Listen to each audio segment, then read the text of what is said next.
Students, இன்னைக்கு நம்ம பார்க்குற டாபிக் வந்து போர் மாடல் ஆஃப் அன் ஆட்டம்.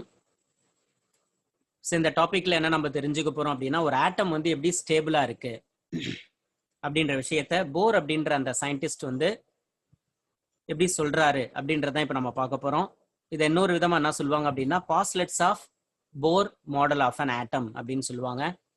இதுல ஃபர்ஸ்ட் பாயிண்ட் என்ன நமக்கு சொல்றாங்க அப்படின்னு பார்த்தீங்கன்னா, ஒரு ஆட்டத்துல சென்டர் கோர் வந்து நியூக்ளியஸை சுத்தி சர்க்கிளா ஸ்டேஷனரி பாத் இருக்கு பார்த்தீங்களா, அதுக்கு பேர் தான் ஆர்பிட் அப்படின்னு பேரு. அதுக்கு இன்னொரு பேர் வந்து ஷெல்லு, அதுக்கு இன்னொரு பேர் வந்து எனர்ஜி லெவல்ஸ் அப்படின்னு பேரு. இந்த ஆர்பிட்ல தான் எலக்ட்ரான்ஸ் வந்து மூவ் ஆகுது அப்படின்னு ஃபர்ஸ்ட் பாயிண்ட்ல சொல்றாங்க. In orbits in atoms the electron revolve around the nucleus in stationary circular path called orbits or shells or energy levels.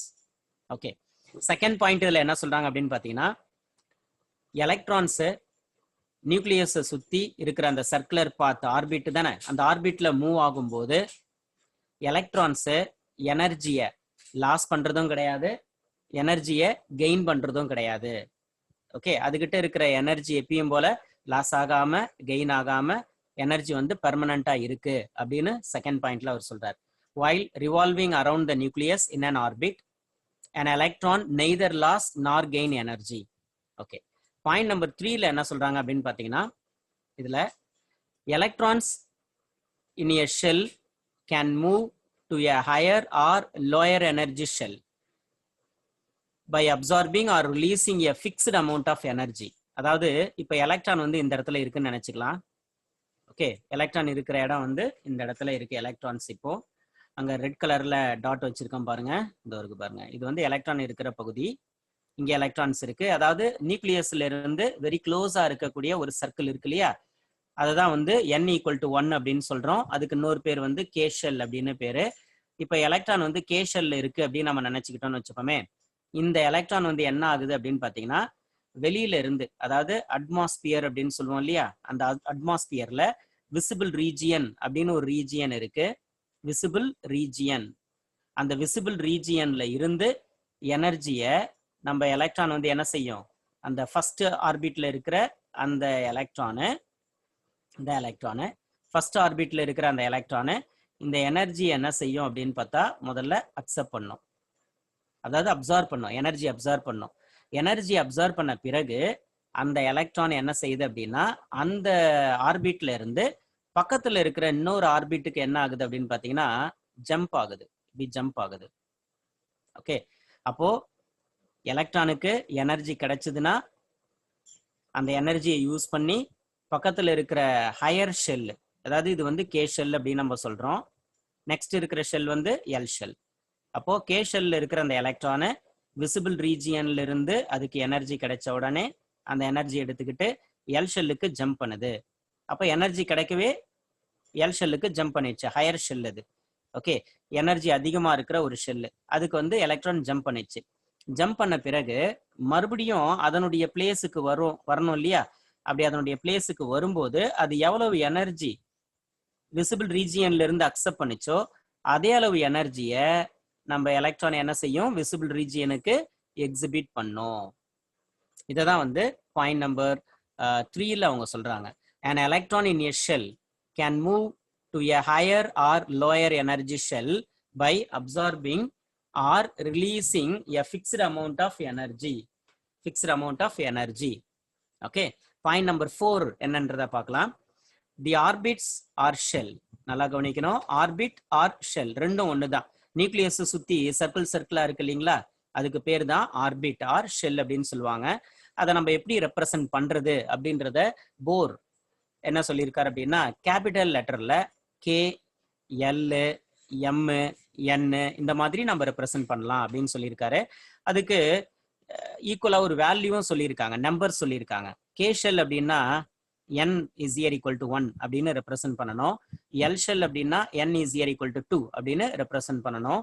M ஷெல்னா n equal to 3, n ஷெல்னா n equal to 4. இதோட முடிஞ்சிடல, இன்னும் இது போயிட்டே இருக்கு. கே எல் எம் என் ஓ B Q R S அப்படின்னு அந்த shell வந்து இந்த சர்க்கிளா இருக்கு இல்லையா, ஸ்டேஷனரி பாத் ஆர்பிட், அது வந்து அப்படியே என்லார்ஜ் ஆயிட்டே போகுது. அதே போல n உடைய வேல்யூ வந்து 1 2 3 4க்கு அப்புறமா 5 6 7 8 அப்படின்னு அதுவும் போயிட்டே இருக்கு. இதுதான் வந்து பாயிண்ட் நம்பர் 4ல நம்ம தெரிஞ்சுக்க வேண்டிய விஷயம். ஓகே, இதெல்லாம் வந்து பாஸ்லெட்ஸ் ஆஃப் போர் ஆட்டம் மாடல்ல சொல்லிட்டு இருக்காங்க. ஓகே, இதுல இன்னொரு பேராகிராஃப்ல என்ன சொல்றாங்கன்னு பாத்தீங்கன்னா, the orbit closer to the nucleus is the K shell. அதாவது நியூக்ளியஸ்க்கு பக்கத்துல இருக்கிற ஆர்பிட் வந்து கேஷல் அப்படின்னு அர்த்தம். கேஷல்லுக்கு பக்கத்துல இருக்கிறது வந்து எல் ஷெல்லு, எல் ஷெல்லுக்கு பக்கத்துல இருக்கிறது வந்து எம் ஷெல்லு, எம் ஷெல்லுக்கு பக்கத்துல இருக்கிறது வந்து என் ஷெல். அதுதான் இந்த இடத்துல அவங்க சொல்லியிருக்காங்க. ஓகே, ஸோ இந்த இடத்துல நீங்க என்ன தெரிஞ்சுக்க வேண்டிய விஷயம் இருக்கு அப்படின்னு பாத்தீங்கன்னா, orbits are associated with fixed amount of energy. ஒவ்வொரு ஆர்பிட் இருக்கு இல்லையா, ஒவ்வொரு ஷெல் இருக்கு இல்லையா, அந்த ஒவ்வொரு ஆர்பிட்டுக்கும் ஒவ்வொரு ஷெல்லுக்கும் ஃபிக்ஸ்ட் அமௌண்ட் ஆஃப் எனர்ஜி இருக்கு. அதாவது நிலையான ஒரு ஆற்றல் இருக்கு அதுக்கு.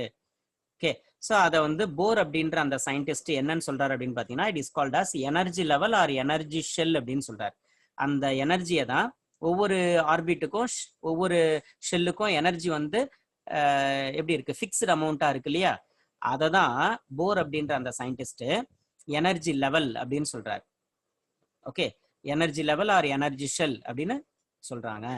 ஸோ இதான் இந்த இடத்துல நம்ம தெரிஞ்சிருக்க வேண்டிய முக்கியமான விஷயம் போர் ஆட்டம் மாடல் பத்தி.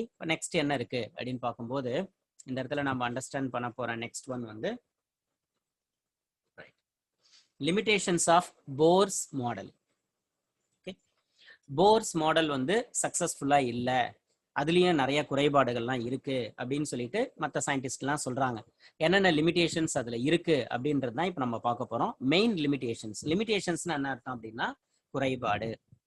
அந்த போர் ஆட்டம் மாடல் வந்து சக்சஸ் ஆகலை. ஏன் சக்சஸ் ஆகலை அப்படின்றதுக்கு ஒரு சில விஷயங்கள் வந்து சொல்றாங்க. அதுல ஃபர்ஸ்ட் என்ன சொல்றாங்க அப்படின்னு பாத்தீங்கன்னா, இந்த போர் ஆட்டம் மாடல் அப்படின்றது வந்து ஹைட்ரஜன் ஆட்டம் இருக்கு இல்லையா, ஹைட்ரஜன் ஆட்டத்துல ஒரே ஒரு எலக்ட்ரான் மட்டும்தானே இருக்கும்.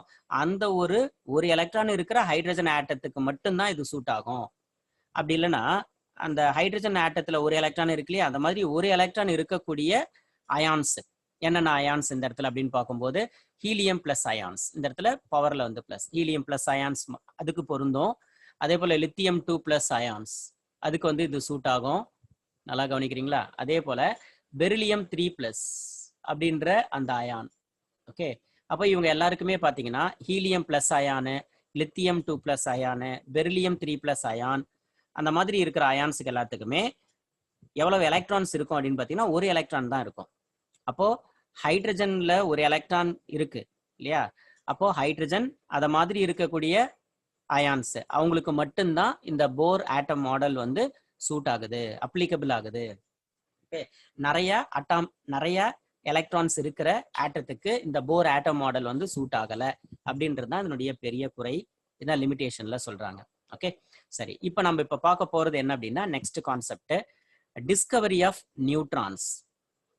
இப்போ நம்ம என்னென்னலாம் பார்த்துருக்கோம் இது வரைக்கும் அப்படின்னு பார்த்தீங்கன்னா, ஒரு ஆட்டத்துல எலக்ட்ரான்ஸ்னா என்ன, அது எங்க இருக்கும், அதே மாதிரி ஆட்டத்துல நியூக்ளியஸ் எங்க இருக்கும் அப்படின்னு பார்த்துருக்கோம். இப்போ நெக்ஸ்ட் வந்து நியூட்ரான்ஸ் பத்தி இப்போ படிக்க போறோம். இந்த நியூட்ரான்ஸை நமக்கு ஆட்டத்துல நியூட்ரான்ஸ் இருக்கு அப்படின்றத 1932ல ஜேம்ஸ் சாட்விக் அப்படின்ற அந்த சயின்டிஸ்ட் தான் நமக்கு வந்து கண்டுபிடிச்சு சொல்றாரு. அவர் எப்படி கண்டுபிடிச்சாரு அப்படின்னு பார்க்கும்போது, பெரிலியம் அப்படின்ற ஒரு ஆட்டத்தை அவர் எடுத்துக்கிட்டாரு. பெரிலியம் அப்படின்ற ஒரு ஆட்டத்தை எடுத்துக்கிட்டு அந்த பெரிலியம் ஆட்டத்தினுடைய நியூக்ளியஸை ஆல்பா ரேஸ் கொண்டு கொலிட் பண்றார், பம்பார்ட் பண்றார்.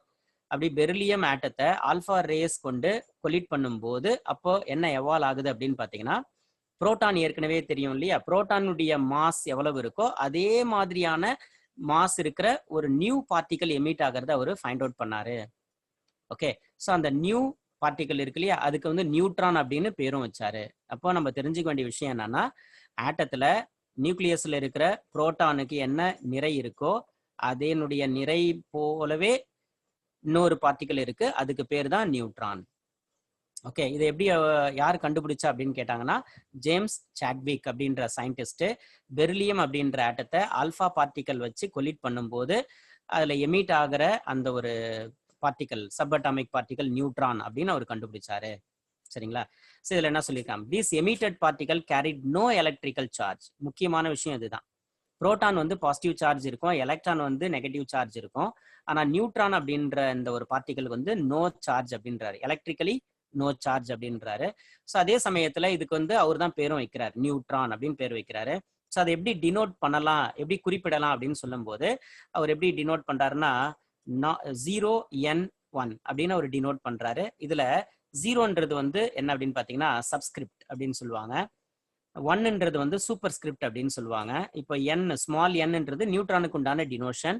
அந்த ஸ்மால் nக்கு முன்னால என்ன இருக்கு, 0 இருக்கு, அதான் என்னது சப்ஸ்கிரிப்ட். சப்ஸ்கிரிப்ட் 0 அப்படின்றது வந்து charge.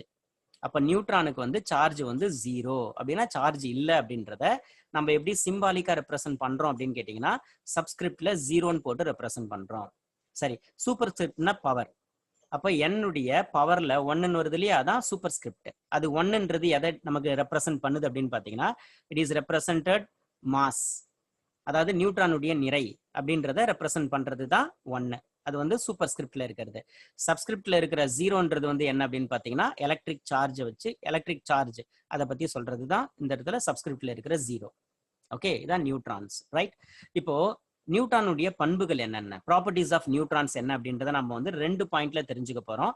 Point number 1, the particle was not found to be deflected by any magnetic or electric field. அதாவது இப்போ நம்ம வந்து ஒரு ஆட்டத்தை கொண்டு போயிட்டு மேக்னெட்டிக் ஃபீல்டுலயோ இல்லை எலக்ட்ரிக் ஃபீல்டுலயோ வைக்கும்போது அந்த ஆட்டத்தில் இருக்கக்கூடிய நியூட்ரான்ஸ் வந்து மேக்னெட்டிக் ஃபீல்டாலையும் இல்லை எலக்ட்ரிக் ஃபீல்டாலையும் என்ன ஆகிறது கிடையாது, டிஃப்ளெக்ட் ஆகிறது கிடையாது, விலகல் அடைவது கிடையாது.